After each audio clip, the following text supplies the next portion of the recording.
lawyer. I protect musicians and music professionals from bad deals and poor career choices. You can visit my website at themusicindustrylawyer.com. So as I told you previously, today songwriters got screwed. And they got screwed because of the Department of Justice's recent ruling on the performance rights organization consent decrees. So I'm going to take a couple minutes and explain to you what's going on and then what you can do to take a stand. So the performance rights organizations, which collect and distribute royalties for the public performance of compositions here in the US, are ASCAP, BMI, CSAC, and Global Music Rights.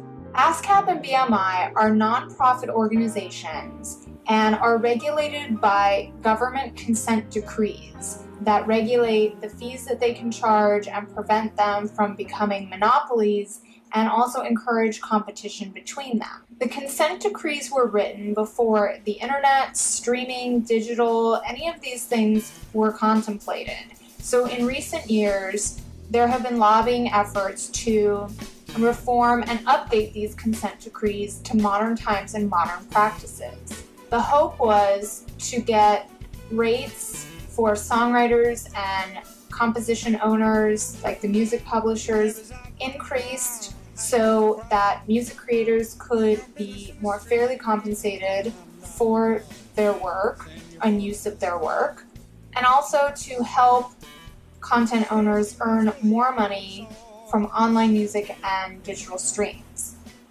Unfortunately, the Department of Justice decided to not update the consent decrees, but not only not update them, to put into place something called 100% licensing.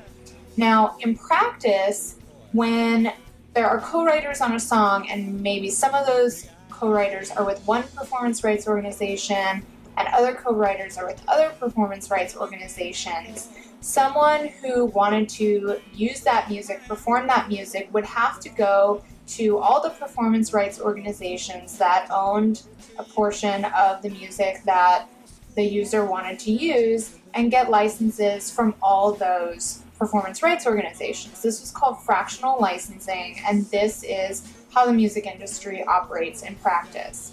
Now, with this practice of 100% licensing that the Department of Justice has implemented, any owner of a composition, even if they own 1% of the composition, can license 100% of the composition. And then they have the duty to pay the other co-writers their share of the royalty. This creates a big problem because it enables licensees, music users, to shop for the lowest license fee that is being offered. So not only will they go with whoever is offering the lowest licensing fee, and then that low licensing fee will be split amongst co-writers and co-owners of the song. It also creates a problem as far as that one owner accounting to all the other owners, because a lot of times people have written a song together and they're not necessarily in touch. They're not necessarily communicating and teaming up as to what should we charge for this license. So it creates a big communication problem. It creates a big problem as far as people getting paid, and it creates a big problem as far as music creators getting paid less than what they should. The other aspect of the DOJ's decision involves something called partial withdrawal.